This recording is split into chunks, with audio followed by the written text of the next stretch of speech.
Clemency Crow. I'm an author and a teacher and a book reviewer. But today I'm talking as a publisher. I'm talking because in my capacity as a publisher, I partly own the company Crowverse. Now, Crowverse is kind of a cooperative of 4 different authors, and we all work together to publish each other's work. So it is what you call independent publishing. We have actually branched out and are going to publish someone else's work next year, and hopefully we are going to just keep growing and growing and growing like that until it is a viable business. Now today is, in fact this month is really special because it is Indie April. Now Indie April is when everyone comes together to celebrate just what a fantastic variety independent authors, independent bookshops, independent publishers, all sorts of independent businesses can offer the world. And we love it. We love it from a publisher point of view, but we also love to see what other independent businesses can offer. And what we're doing as part of it is featuring an interview for independent booksellers, independent authors, bloggers on our blog. I think the idea is starting from next week, it will be one a day. So it's 7 questions. We write the questions tailored to the individual. We send it to them, they answer, and then they have a slot on our blog just to, give back a little bit to the indie community. So also for Indie April, what we're going to do is a series of videos all to do with independent publishing. And this first one is quite simple, is how you can support independent publishers and independent authors without spending any money. Now, obviously, all authors pretty much would like you to buy their book, and all publishers are trying to get you to spend your money. Unfortunately, there are so many to choose from. You can't possibly support every single independent author who is out there. So sometimes you need to think of ways to support them where you don't have to spend a penny. So I have a list here that I made yesterday. Now this is just my thoughts. There are probably so many more things that you could do, and I would love to hear your ideas in the comments below. So ways you can support indie authors. Well, the first one is actually a really simple thing which takes you about 5 seconds, if that, 2 seconds if you're really good at technology, is to share their book posts.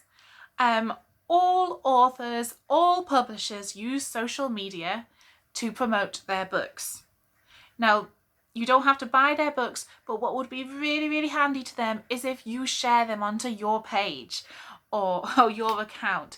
And what happens then, you see, is your friends or your followers, they see that post, and some of them might think, oh, actually, that looks really interesting. I'm going to go and buy it. So you've not spent a penny, but you've supported that independent author. So sharing posts on Twitter, on Facebook, Instagram, I suppose. I don't use Instagram, but I suppose you can share posts on it, is really important. Secondly, if you have read their books, maybe you did buy it, or maybe your author is a friend of yours and maybe you got a free copy in return for a review. Please review the book. Now, before I became an author and a publisher, I didn't realise the importance of reviews. I used to get emails from Amazon, as everyone does, saying, could you review this book please, or could you review this product? And I would usually delete it, if I'm honest. And then when I became a publisher and an author, I began to realise that actually reviews, they matter. They are hugely helpful to authors, and what you often find is traditionally published authors, their publisher has a really good network of reviewers, so they got loads of reviews, and the independently published authors, unfortunately, often don't. So a way that you can support them, obviously only if you've read the book, is to review their work. You don't have to review it on Amazon. You could review it on Goodreads or wherever you got the book. I suppose you can do it on Barnes & Noble or Waterstones, I'm not sure. Usually you can review a product that you buy, but it is so important. So review their books. Thirdly, this costs nothing. Make a kind comment about an author's work, please. Now, it is terrifying putting your work out there. It is.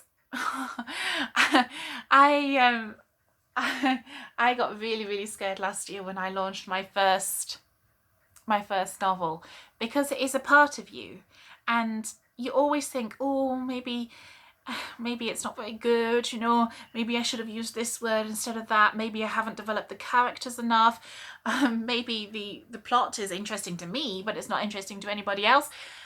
And what authors really need is a kind comment about their work. I'm not saying lie.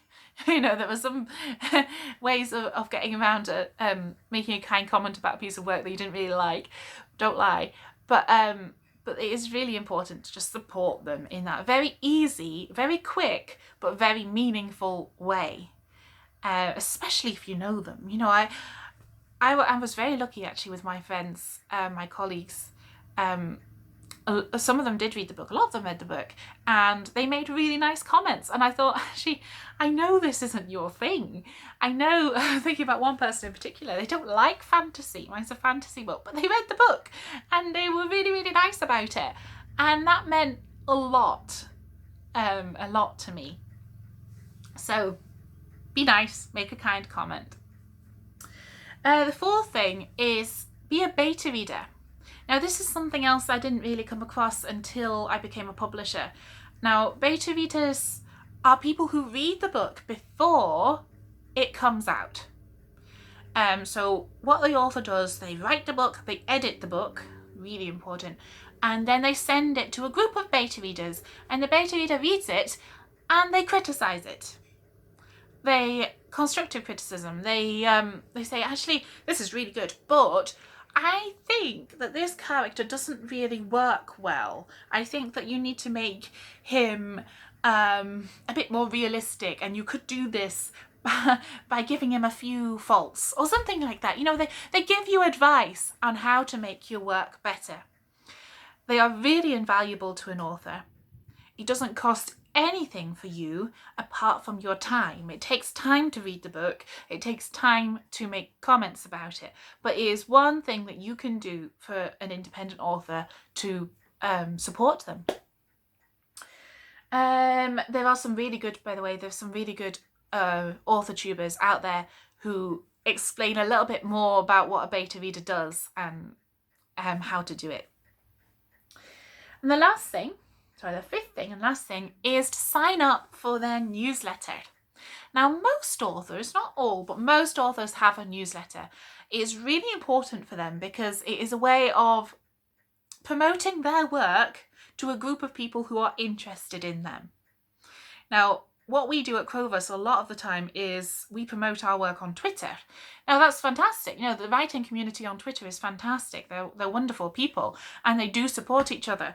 But what you're doing on Twitter is you're going out to millions and millions of people, and maybe only 10 of them would be interested in that particular post that you are promoting. So if you have a newsletter, you know that those people who are signed up are interested in your work and will want to help you out in any way they can. So if you want to support an independent author or publisher, sign up for their newsletter. You should be able to find out if they have one if you go to their website. If you go to Crowverse, I believe, a little pop-up comes up and you can close it if you like. But really, what we really want you to do is put your email in there so we can keep in touch and tell you when things are coming out, tell you if we need beta readers for something, and also promote other independent authors that we're doing this month as well. So those are 5 things. Just to recap, number 1, share book posts. Doesn't cost a penny, takes about 2 seconds. Number 2, review their books. Now that would cost if you had to buy the book, but if you've read it, please review it on any platform. Number 3, make a kind comment. Get in touch on Twitter, get in touch on Facebook, on Instagram, through email, and just say that you really enjoyed the book if you did and what you liked best about it. Number 4, be a beta reader. Someone who reads the book before it comes out and gives constructive criticism. And lastly, sign up for their newsletter. So those are 5 things that you can do to support independent publishers and independent authors this Indie April.